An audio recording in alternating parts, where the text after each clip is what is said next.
तो भाई लोग कैसे हो आप लोग। तो स्वैलो डे स्टार के नेक्स्ट इन नोवेल के एपिसोड नंबर 211 में आपका स्वागत है। तो चलिए शुरू करते हैं, लेकिन इससे पहले अगर आपने मेरे चैनल को सब्सक्राइब नहीं किया तो सब्सक्राइब करके बेल आइकन दबाना ना भूलें। तो जैसा कि हमने पिछले एपिसोड में देखा कि लू फेंग वहाँ पे स्टडी करता है, लेकिन लू फेंग को वैसा माहौल नहीं मिलता है जैसा कि उसे ट्रू यान से मिला होता है। और अब उसी वक्त उसे ट्रू यान का कॉल आ जाता है और हमें ट्रू यान को दिखाया जाता है जिनके अंदर से बहुत ही पावरफुल ऑरा निकल रहा था। और यहाँ पे वो जोर से कहते हैं कि मेरे अच्छे डिस्पल आके तुम कैसा महसूस कर रहे हो आके जाके प्राइमरी केओस सिटी को छोड़ने के बाद। तो यहाँ पे लू फेंग कहता है कि मेरी स्टडी यहाँ पे थोड़ी स्लो हो गई है। तो ये सुनकर ट्रू यान हंसते हुए कहते हैं कि ये नॉर्मल है, प्राइमर केओस सिटी में ट्विन ट्रेजर्स मौजूद है और यहाँ पे जब भी कोई बंदा यहाँ से जाता है तो इसे नॉर्मल इनकाउंटर प्रॉब्लम मिलता ही है। और ये नॉर्मल बात है कि तुम्हारा वहाँ स्टडी स्लो हो रहा है, लेकिन मेरे पास तुम्हारे लिए एक सॉल्यूशन है कि तुम इसको सॉल्व कर सकते हो। तो ये सुनकर लू फेंग की आंखें चमक उठती है और वो इसके बारे में पूछता है। तो ट्रू यान एम्परर कहते हैं कि अगर तुम 9 यूनिवर्स टैबलेट्स को लगातार पढ़ते रहोगे तो तुम्हारी इम्प्रूवमेंट और भी ज़्यादा फास्ट हो जाएगी प्राइमरी केओस सिटी से। तो ये सुनकर लू फेंग कहता है कि हाँ ऐसा तो हो सकता है, लेकिन क्या करें, यहाँ बहुत ही हार्ड होता है कि मुझे एक और चांस मिले उस टैबलेट को स्टडी करने के लिए। और मेरे पास टाइम था 7 दिन के लिए, लेकिन अभी के मर्तबा मैं उससे ज़्यादा नहीं कर सकता हूँ। मुझे लगता है कि मैं उसको लगातार स्टडी नहीं कर सकता हूँ और यहाँ तक कि मैं प्राइमरी केओस सिटी में भी नहीं हूँ, इसलिए मेरी इम्प्रूवमेंट और भी ज़्यादा स्लो हो गई है। अब यहाँ पे लू फेंग उनसे पूछते हैं कि आप ये मत कहना कि आपके पास कोई जरिया है कि आप मुझे उस टैबलेट को स्टडी करने में मदद करेंगे। तो ट्रू यान कहते कि नहीं, यहाँ पर मैं जो जितने भी 52 प्राइमरी केओस टैबलेट्स होते हैं वो सिर्फ प्राइमरी केओस सिटी में ही अवेलेबल हैं। तो लू फेंग कहते हैं तो आखिर आपके कहने का क्या मतलब था। तो यहाँ पे ट्रू यान कहते हैं कि इस यूनिवर्स वर्चुअल कंपनी में यहाँ पर ट्रेजर टॉप मैनुअल डिपार्टमेंट मौजूद है और वहाँ पर एक किताब मौजूद है जिसका नाम टाइम स्पेस स्क्रिबल्स है। और ये एक ऐसा किताब है जिसको कि 9 यूनिवर्स टैबलेट्स के क्रिएटर ने खुद से लिखा है। यहाँ पे लू फेंग घूरते हुए कहते हैं कि क्या आप इसको रेफर कर रहे हैं कि आपका कहना है कि ये 100 मोस्ट हेवनली प्राइसेस बुक में से एक है टाइम स्पेस स्क्रिबल्स। और इसी के बारे में वो पूछते हैं और वो कहता है कि यहाँ पे अगर ट्रेजर टॉप में देखा जाए तो इसमें इसकी लिस्ट तो मौजूद है, लेकिन इसकी जो प्राइस है वो बहुत ही ज़्यादा है। और हमें दिखाया जाता है कि टाइम स्पेस स्क्रिबल्स उसकी टोटल सेट की प्राइस 100 बिलियन पॉइंट्स होती है, जो कि बहुत ही ज़्यादा होता है। और फिर लू फेंग कहता है कि अभी के मर्तबा तो मेरे पास इतनी ज़्यादा पॉइंट्स नहीं है और यहाँ तक तो मैं 100 बिलियन पॉइंट्स को भी एक्वायर नहीं कर सकता हूँ। तो ट्रू यान कहते हैं कि इतना ज़्यादा एक्साइटेड मत हो, यहाँ पे टाइम स्पेस स्क्रिबल्स ऐसा कुछ नहीं है जिसे कि तुम्हारे टीचर अफोर्ड नहीं कर सकते हैं। और यहाँ पे वो आगे कहते हैं कि यहाँ पे अगर तुम फर्स्ट लेवल को हेवनली ब्रिज को पास करते हो तो तुम्हें 100 पॉइंट्स मिलते हैं, वहीं पे सेकंड को पास करने पे 200, थर्ड को 400 और ऐसे ही बढ़ते जाएंगे जब तक तुम लेवल को अप करते हुए उसको पास करते जाओगे। और यहाँ पे वो कहते हैं कि जब तुम 21st लेवल को पास करोगे और जब तुम एक यूनिवर्स कंट्री लीडर बन जाओगे तो उसी वक्त तुम्हें 100 मिलियन पॉइंट्स भी रिवॉर्ड में दिए जाएंगे। और ऐसा ये इतना पॉइंट है कि ट्रू यान एम्परर इसको आराम से अफोर्ड कर सकते हैं क्योंकि वो भी एक यूनिवर्स कंट्री लीडर्स में आते हैं। यहाँ पे 100 बिलियन देखा जाए तो ये बहुत ही ज़्यादा नंबर है, लेकिन एक यूनिवर्स कंट्री लीडर को भी ये हिला सकता है, लेकिन अभी के मर्तबा वो इसके सामने कुछ नहीं है 100 बिलियन पॉइंट्स। तो ट्रू यान हंसते हुए कहते कि लू फेंग तुम मेरी बातों से शॉक हो गई ना। तो यहाँ पे लू फेंग कहता है कि यहाँ पर जितने भी ये बुक्स हैं वो टाइम स्पेस स्क्रिबल्स में उसको अफोर्ड नहीं कर सकता हूँ, यहाँ तक कि वो क्रिएटर ऑफ 9 यूनिवर्स टैबलेट्स का लिखा हुआ उसे भी मैं अफोर्ड नहीं कर सकता हूँ। और रही बात उसे खरीदने की, तो यहाँ पे मुझे 21st लेवल हेवनली ब्रिज को पास करना तो लगभग नामुमकिन के बराबर है। तो यहाँ पे ट्रू यान उससे कहते हैं कि इस 9 यूनिवर्स प्राइमरी केओस टैबलेट्स में एक ऐसा अलाउ करता है कि तुम आराम से लेवल 20 तक ट्रेन कर सकते हो। और यहाँ पे स्पेस टाइम स्क्रिबल्स बहुत ही महंगा प्राइस इसी के कारण बेचा गया है और जितने भी एब्सोल्यूट बेइंग होते हैं वो इसको खरीदते हैं। और यहाँ पे पे देखा जाए तो इसी को स्टडी करके कई सारे बंदे अपने रैंक और स्टेटस को बढ़ाए हैं। और यहाँ पे वो आगे कहते हैं कि ये 9 यूनिवर्स बहुत ही डीप और प्रोफाउंड है, यहाँ पे कई सारे कॉम्प्रिहेंशंस मौजूद है। और अगर देखा जाए तो इस टाइम स्पेस स्क्रिबल्स में ही अपने आप 1000 टेक्निक्स मौजूद है, जो कि बहुत ज़्यादा होता है। अब लू फेंग ये सुनकर भी घूरने लगता कि क्या हजारों की संख्या में भी हजारों, मतलब वो करीब करोड़ों में होगा। फिर यहाँ पे ट्रूयान भी कहते हैं हाँ, और यहाँ पे वो आगे कहते हैं कि यहाँ पे जब 9 यूनिवर्स टैबलेट्स ने अपने इसको क्रिएट किया था तो उसने इसको 9 पिक्चर्स से यूज करके उससे बनाया हुआ था। और यहाँ पे वो कहते हैं कि इन 9 पिक्चर्स में उन सब के बारे में कॉम्प्रिहेंशन के पाथ के बारे में लिखा हुआ है।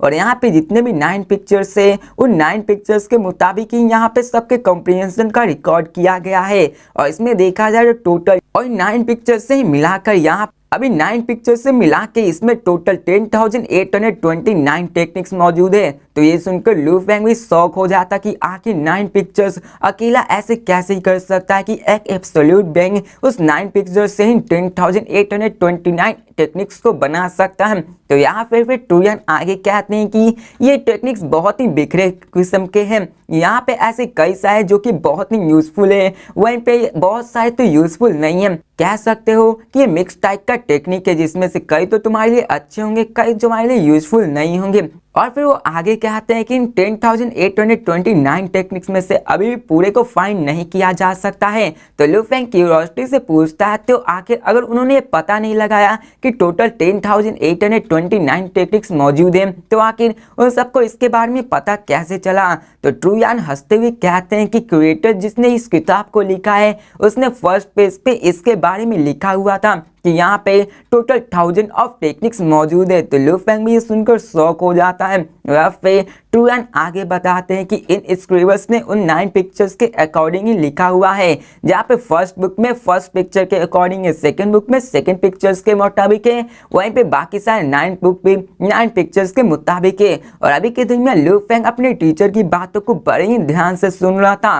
और वहाँ पे ट्रूयान कहते हैं कि इन सब के अलग अलग नाम भी है, जहाँ पे इनमें कई सारे बुक्स भी मौजूद है। जहाँ पे वो आगे बताते हैं कि time space scribble first book, जिसके लिए तुम्हें 1000 पॉइंट्स की जरूरत होगी उसके खरीदने के लिए। वहीं पे time space scribbles first 2 books, मतलब पहला का 2 किताब, उसके लिए लू फेंग को 10,000 पॉइंट्स की जरूरत होगी। वहीं पे time space scribbles first 3 books, उसके लिए 1 लाख पॉइंट्स की जरूरत होती लू फेंग के लिए। वह फिर ऐसे ही करके बाकी सारी किताबों के भी होते हैं। और यहाँ पे time space scribbles first 7 books, उसके लिए 1 billion point. Time space scribbles first 8 book, उसके लिए 10 billion points. Time space scribbles entire set, मतलब पूरा का पूरा बुक उसी में होगा, उसमें 100 बिलियन पॉइंट्स लगेंगे लू फेंग को उसको खरीदने के लिए। और यहाँ पर ऐसा है कि टाइम स्पेस स्क्रिबल्स में उसको कोई डिस्काउंट भी नहीं आया है, मतलब ये कि 100 बिलियन की जगह लू फेंग को 100 बिलियन ही देना पड़ेगा।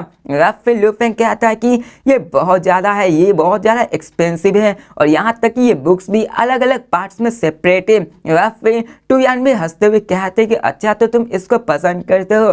लू फेंग भी साथ में हंसता और वो कहता है कि जब अर्थ पे थे हम लोग तो वहाँ नॉर्मल फाइटर के 9 लेवल थंडर ब्लेड्स भी अलग अलग लेवल में सेपरेट है। फिर लू फेंग कहता है कि इनके प्राइस बहुत ज़्यादा एक्सपेंसिव है। तो ट्रूयान भी कहते हैं कि हाँ, यहाँ पे इसका प्राइस बहुत ज़्यादा एक्सपेंसिव है, लेकिन जब की मर्तबा तुम इसको खरीदोगे और इसको बहुत ही हार्ड वर्क करके अपने पॉइंट्स को अर्न करोगे तो इन सब का खरीदना तुम्हारे लिए वर्थ इट रहेगा। इसका मतलब तुम इसको खरीद के पछताओगे नहीं कि तुम्हें बुरा रहेगा कि इसको मैंने करके अपने पॉइंट्स को जाया किया है। वहाँ पे वो कहते हैं कि यहाँ पे फर्स्ट 7 बुक्स अपने 7 पिक्चर्स ऑफ 9 यूनिवर्स टैबलेट्स को रिप्रेजेंट करता है। और यहाँ पे जब तुम 21st लेवल ऑफ ब्रिज को पार कर लोगे तो तुम्हारे पास आराम से 100 मिलियन पॉइंट्स मिल जाएंगे, जो कि फर्स्ट 7 बुक्स को खरीदने के लिए 1 बिलियन पॉइंट्स रिक्वायर होते हैं। वहां से तुम आराम से इसको खरीद सकते हो। और फिर ट्रूयान उससे कहते हैं कि लू फेंग ये बुक बहुत ज़्यादा एक्सपेंसिव है, यहाँ तक कि फ्लोटिंग ब्लड जो तुमने खरीदा था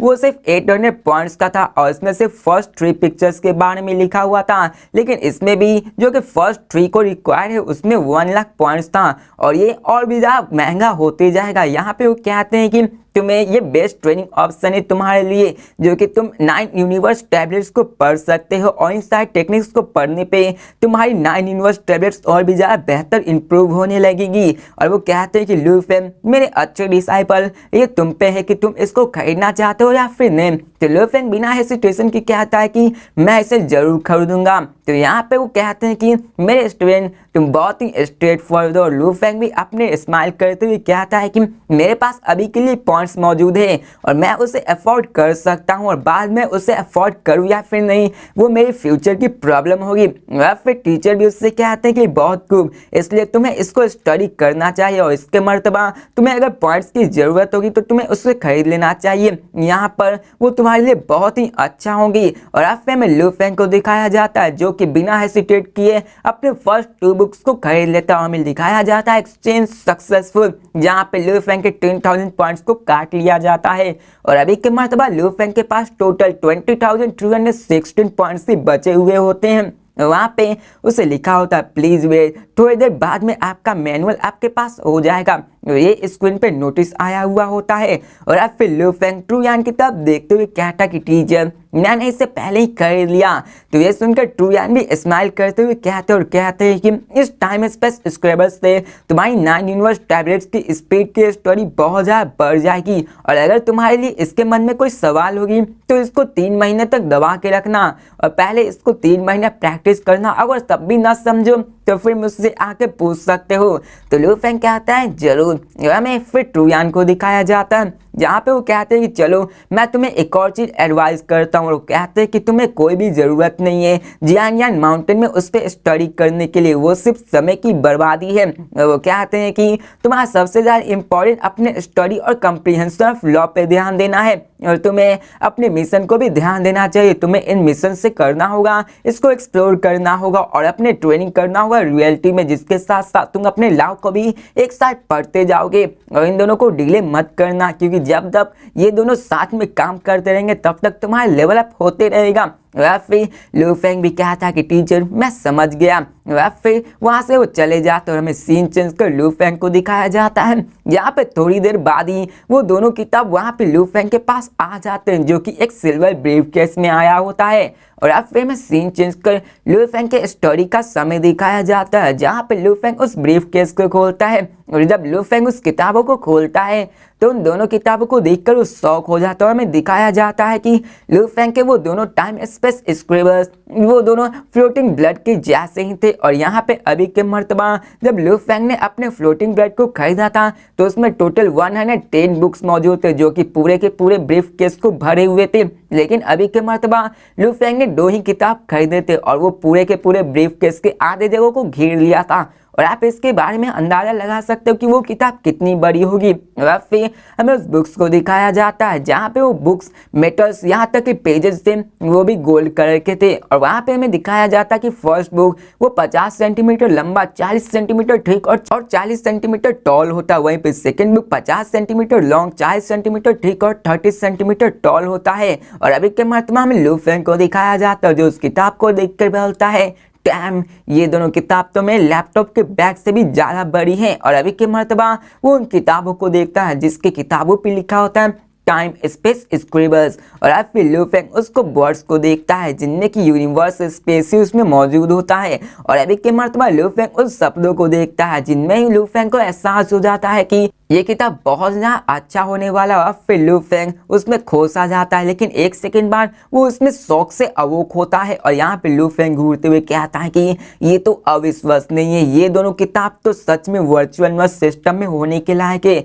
अभी के मर्तबा ये ओरिजिनल कॉपीज भी नहीं है, लेकिन अभी मेरे इस कॉन्शियसनेस को ऐसा लग रहा है कि मैं इसमें डूब जाऊंगा। यहाँ पे जो टाइम स्पेस स्क्रिबल्स लिखा हुआ वो तो बहुत ही टेरिफाइंग है। और अब फिर लू फेंग उस मेटल कवर को खोलता है जिसमें पहले बुक में 1000 पेजेस मौजूद थे और वहाँ के मेटल्स थे, लेकिन वो बहुत ही मुलायम थे, पूरे के पूरे कागज के जैसे ही। और अभी के मर्तबा लू फेंग उन सबको देखता और कहता है कि यहाँ पे टोटल 9 किताबें मौजूद है पूरे मैनुअल में, जिसने की टोटल 10,000 1829 टेक्निक्स से, और अगर हमने इन सारे टेक्निक्स को सीख लिया तो हम आराम से यूनिवर्स कंट्री लीडर बन सकते हैं। और यहाँ पे लू फेंग फर्स्ट पेज को देखता है, जहाँ पे लू फेंग उसको देख के कहता है कि ये इतना भी सिंपल नहीं होने वाला है, ये बहुत ही स्ट्रेंज है। और अब फिर लू फेंग सेकंड पेज को फ्लिप करता है, जहाँ पे हिप्नोटिज्म के बारे में लिखा हुआ होता है, और सेकंड पेज में भी कई सारे सिंपल स्ट्रोक्स मौजूद थे। वहाँ पे लू फेंग उन सबको देखता है जो कि फियर्स, ब्लेड्स वर्क और स्ट्रोक्स के जैसे ही होते, और लू फेंग कहता है कि ये तो एलिगेंट है, बहुत ज़्यादा पावरफुल। और लू फेंग उन सब पेजेस को देखने लगता है जहाँ पे वो सब फर्स्ट रेन ड्रॉप पिक्चर के बारे में लिखे हुए थे, और उन सब टेक्निक्स को आराम से लू फेंग फील कर पा रहा होता है। फिर लू फेंग ऐसे ही देखते देखते थर्ड पेज को फ्लिप करता है। वहीं पे उस पेज पे एक सिंपल लीफ बना हुआ होता है जिसपे कि सिंपल ब्लश स्ट्रोक्स मौजूद होता है, और लू फेंग उन वेपन्स को देखता है जहाँ पे उसने 9 स्प्लिट वेपन्स को देखा होता है उस पेज पे, जो कि फ्लोट कर रहे होते और एक बॉडी की फॉर्म कर रहे होते हैं। और वहाँ पे एक टेक्निक लिखी होती है कैसे किसी बंदे को सराउंड करके एनिमी को मारा जा सकता है। लू फेंग उन सबको देखता और कहता है कि ये तो सिंपल है, ये फियर्स ऑफेंस है। और अभी के मरतबा लू फेंग उसको देखकर शॉक हो जाता है कि इस बंदे ने अपने 8 वेपन्स को यूज करके पूरे स्पेस को अफेक्ट डाल दिया, और उसने वेपन को भी यूज करके उस एनिमी को बड़े आराम से मार दिया। ये बहुत ज़्यादा स्ट्रॉन्गर है जो कि मैंने 9 ट्रेड लूप को क्रिएट किया था, जबकि मैंने अपने टोटम पिलर को अनलीज किया था तो वहाँ पे मैंने नॉन-स्टार आर्मर्स को यूज किया था कि उसको और भी ज़्यादा स्ट्रॉन्गर किया जाए, लेकिन अभी के मरतबा ये टेक्निक तो उससे भी ज़्यादा स्ट्रॉन्ग है। लू फेंग क्या था, ये तो बहुत ही ज़्यादा वंडरफुल है। फिर लू फेंग फोर्थ पेज को फ्लिप अप करता है, जहाँ पे लू फेंग उन सबको एक एक करके देख रहा होता है, और अभी के मरतबा उसमें सिंपल रेंडो पिक्चर मौजूद थे जो कि एब्सोल्यूट बेंग ने क्रिएट किए होते हैं, और इसमें कई सारे पावरफुल टेक्निक्स मौजूद होते हैं हर एक पिक्चर के मुताबिक, चाहे वो क्लोज कॉम्बैट हो, कंट्रोलर डिस्टेंस अटैक्स हो, हिप्नोटिज्म हो या स्पिरिट अटैक, उन सारे के बारे में लिखा हुआ था। और वहाँ पे कई सारे टेक्निक्स से डिस्पोजल भी किए हुए थे। फिर लू फेंग अपने रेंडर पिक्चर को पूरी तरह से कंप्लीट किए हुए था, और लू फेंग इन टेक्निक्स को देखते हुए उसमें खुश आ जाता, और लू फेंग कहता है तो ये तो अनबिलीवेबल है। और यहाँ पे लू फेंग उन सारे टेक्निक्स के पावर के बारे में भी समझ रहा था कि ये बहुत ज़्यादा पावरफुल होने वाले थे, और लू फेंग ने तो कभी इन सारे टेक्निक्स के बारे में सोचा भी नहीं था कि वो इस तरह से लड़ सकता है, और उसके बारे में तो सोच भी नहीं सकता है। और फिर लू फेंग उन सबको देखने लगता है जो कि बहुत ज़्यादा एक्साइटिंग होता है, और लू फेंग कहता है कि ये टेक्निक्स ये भी ओरिजिन लॉ से इन्फ्यूज होकर यूज करने का वे है। और फिर लू फेंग वहाँ पे सबको पढ़ने लगता है, और फिर हमें सीन चेंज कर 3 दिन बाद का सीन दिखाया जाता है, जहाँ पे लू फेंग ने अपने फर्स्ट बुक को कंप्लीट कर दिया होता है। वो कहता है कि ये वर्थ इट रहा, यहाँ पे मैंने अपने फर्स्ट बुक को कंप्लीट कर दिया है, और इस बुक में टोटल 2219 टेक्निक्स मौजूद थे जो कि फर्स्ट बुक में ही थी, और लू फेंग उन सबको पढ़ चुका था। और फिर लू फेंग कहता है ये तो टोटल सिर्फ 1000 पॉइंट्स का ही, अगर इससे मैंने 30,000 पॉइंट्स देके भी खरीदना होता तो मैं इसको खरीदता और ये वर्थ इट करता। और लू फेंग बहुत ज़्यादा एक्साइटेड हो जाता है, उसके माइंड में वो सारे टेक्निक्स फ्लोट कर रहे होते हैं जो कि उसने फर्स्ट बुक से सीखे होते हैं। अभी के मरतबा वो वहाँ पे अपने 9 यूनिवर्स टैबलेट्स को लेवल अप किया होता है, और उसके मन में कई सारे आइडियाज आ रहे थे कि उसे कैसे बैटल करना है, और उसकी नॉलेज भी बहुत हद तक बढ़ चुकी थी उस फर्स्ट बुक को खरीदने के बाद, उसको पढ़ लेने के बाद। और अब फिर लू फेंग और बाकी सबको देखता है, जहाँ पे वो कहता है कि ये सारी वीकनेस है, इसमें से उसको ऐसे यूज कर सकता है। उसे कई सारी चीज़ों के बारे में पता चलता है कि उसे कैसे वेपन यूज करना है, उसको कैसे तरीके से अपने पूरे पावर को मैक्सिमाइज करके उस पर मारना है। और फिर लू फेंग वहाँ पे और भी चीजें देखता है, जहाँ पे सारी टेक्निक सिर्फ फर्स्ट रेन ड्रॉप पिक्चर से ही आई हुई होती है। और यहाँ पे लू फेंग अपने first book of time space scribbles को एक तरफ रख देता है, और फिर वो अपने सेकंड बुक को उठा लेता है जो भी मेटल बुक की होती है, और वहाँ पे लू फेंग फिर से उसमें कूद पड़ता है उसको पढ़ने के लिए कि चलो इसको भी देखते हो। हमें दिखाया जाता है सेकंड बुक को जो कि time space scribbles second book होता है, वो 9 यूनिवर्स टैबलेट्स के सेकंड डिजिटल पिक्चर्स के बारे में रिप्रेजेंट करता है, उसी के बारे में लिखा हुआ होता है। और अभी के मर्तबा देखा जाए इसकी डीपनेस की तो ये पहले वाले से 1000 टाइम्स ज्यादा डीप था, मतलब कि उसकी नॉलेज और भी ज्यादा बढ़ चुकी थी। और अभी के मर्तबा लू फेंग ने अपने सेकंड पिक्चर को ही कॉम्प्रिहेंड किया हुआ होता है और उससे भी लू फेंग इससे मिस्टीरियस पावर को महसूस कर पा रहा होता है, उसकी टेक्निक को महसूस कर पा रहा होता है। या फिर लू फेंग उन सबको पढ़ने लगता है और पढ़ते पढ़ते वो कहता तो अच्छा ये ऐसे होता है, अच्छा तो ये ऐसे होता है, और सब लू फेंग उसको समझने लगता है। और लू फेंग सेकंड बुक में पूरी तरह से डूब गया होता है। लू फेंग फर्स्ट बुक में जो कि 3219 टेक्निक्स मौजूद होती, उसे टोटल 3 दिन लगे थे पूरी तरीके से सीखने में। वहीं पे लू फेंग जो कि सेकंड बुक्स को पढ़ा होता उसमें टोटल 2102 टेक्निक्स मौजूद थे और उसमें 2082 ऐसे थे जो कि प्रोफाउंड और इनकम्प्रिहेंसिबल थे। वहीं पे बाकी 19 की बात करें तो उसमें कॉम्प्रिहेंशन को फोर्सफुली यूज किया गया था। वहीं पे देखा जाए तो यहाँ पे लू फेंग उन सब टैबलेट्स को आराम से स्लोली समझने लगा था और अब फिर लू फेंग उन सब के बारे में देखने लगता और कहता है कि नॉर्मल वॉरियर्स तो इनको चांस भी नहीं होता है कि वो इन 52 टैबलेट्स को पढ़ सके। और अब फिर लू फेंग उन सारी किताबों को पढ़ लेता है, हमें सीन चेंज कर उसके बाद दिखाया जाता है जहाँ पे लू फेंग कहता है कि ये तो बहुत ही अच्छा किताब है।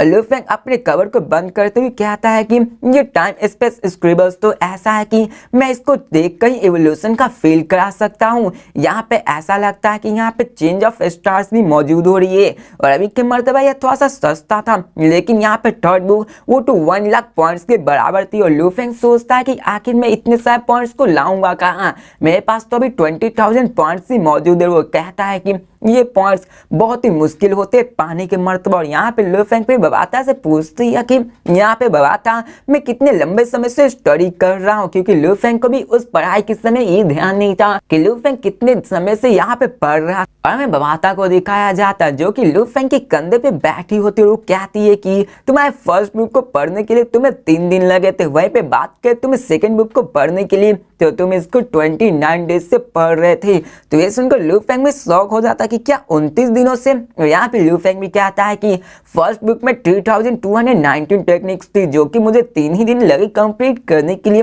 लेकिन यहाँ पे सेकंड बुक में मुझे इतना ज़्यादा टाइम मिल गया, लेकिन मैं अभी तक उसको पूरी तरीके से सीख नहीं पाया हूँ, क्योंकि अभी के मर्तबा फर्स्ट बुक में टेक्निक्स आसान थी और वो बहुत ही आसानी से सीखी जा सकती थी। और लू फेंग ने सेकंड बुक को भी पढ़ा, लेकिन उसमें से 19 ऐसे थे जो कि लू फेंग को समझ नहीं आया। फिर बबाता उससे पूछती है कि आखिर इफेक्ट तुम्हारा कैसा रहा। तो यहाँ पे लू फेंग स्माइल करता है और कहता है कि ये ओके है। और वो कहता है कि मैंने 10 और 11 वंडर को कॉम्प्रिहेंड कर दिया। तो ये सुनकर बबाता भी शौक हो जाती है और कहती है डैम तुम लू फेंग तुम बहुत ज़्यादा सेमलेस और तुम कह रहे हो कि तुम ये स्टिल ओके है। वो कहते हैं कि यहाँ पे रेनड्रॉ पिक्चर में 9 वंडर्स मौजूद है, जहाँ पे इंडिविजुअल पिक्चर में 27 मोर प्रोफाउंड वंडर्स मौजूद है। वहीं पे रेन स्टॉर्म पिक्चर में 72 मोस्ट प्रोफाउंड वंडर्स मौजूद है। यहाँ पे टोटल 108 वंडर्स मौजूद है जो कि स्पेस ओरिजिन लॉ में मौजूद है। और अभी के मर्तबा लू फेंग भी कहता है कि हाँ तुमने सही कहा, और जैसा कि मैं अंदाजा लगाऊं